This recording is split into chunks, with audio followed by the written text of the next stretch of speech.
معراج کی بات کرنے کا تو اب وقت آیا ہے، اس لیے کہ معراج کا سارا واقعہ تو مسجد اقصیٰ کے گرد گھومتا ہے۔ سبحان الذی اسریٰ بعبدہ لیلا من المسجد الحرام الی المسجد الاقصیٰ۔ حضور نے معراج کی رات مسجد اقصیٰ میں نماز پڑھائی تھی، اور ایک بار پھر سے طیبہ سے فلسطین میں آ، راستہ دیکھتی ہے پھر مسجد اقصیٰ تیرا۔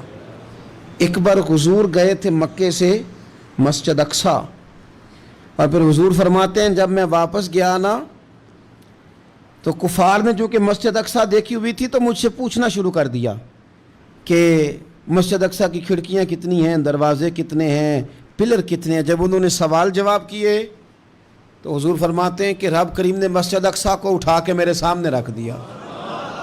میں دیکھتا جاتا تھا، بتاتا جاتا تھا، کہہ لوں بات کر لوں۔ ایک دفعہ حضور مکے سے مسجد اقصیٰ آئے، اور ایک دفعہ مسجد اقصیٰ میرے نبی کی زیارت کے لیے مکے گئی، حضور کی زیارت کے لیے مکہ شریف گئی۔ اور میرے نبی تو صرف کسی چیز کی طرف ایک دفعہ دیکھ لیں تو وہ رحمت کے پھول کھلتے ہیں۔ مسجد اقصیٰ کی طرف منہ کر کے 17 مہینے میرے نبی نے نماز پڑھی ہے۔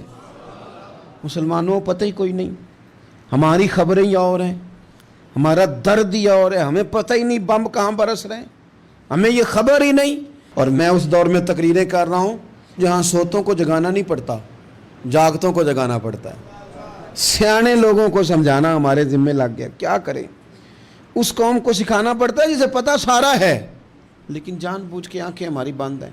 یہ مولوی کو بات کرتا تو لوگ کہتے دیکھو مولوی گالی دیتا ہے، لیکن اگر قائد اعظم محمد علی جناح کہے کہ اسرائیل امریکہ کی ناجائز اولاد ہے تو پھر تو تمہیں ہضم کر لینا چاہیے نا، پھر تو لیبرل کو بھی ہضم ہونا چاہیے نا کہ قائد اعظم نے کہا ہے، اور اس ناجائز بچے کو تم نے اتنی طاقتیں دے دی کہ وہ مسلمانوں کے قبلہ اول میں نماز پڑھنے والوں کو بھی نہ بخشے۔ کہاں گئی تمہاری وہ انسانی حقوق کی بڑی بڑی تنظیمیں، کدھر گئیں؟ اور میرا پاکستانی میڈیا سے بھی سوال ہے، مسجد اقصیٰ کی توہین ہو گئی تو پھر طوفان کیوں نہیں اٹھا، ٹاک شو کیوں نہیں ہوئے، بحثیں کیوں نہیں ہوئی؟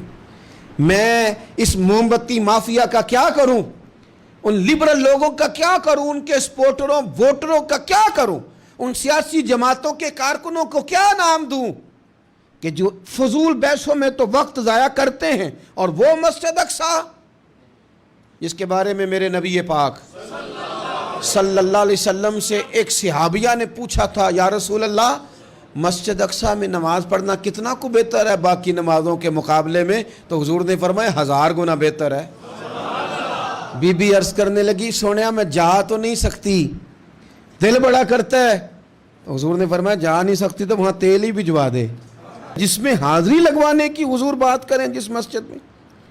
اور نبی پاک علیہ السلام نے فرمایا خاص کر کے سفر کرنا ہوا تو 3 مسجدوں کے لیے کرنا، ایک مسجد حرام بیت اللہ کے لیے، ایک مسجد نبوی کے لیے، اور تیسرا مسجد اقصیٰ کے لیے۔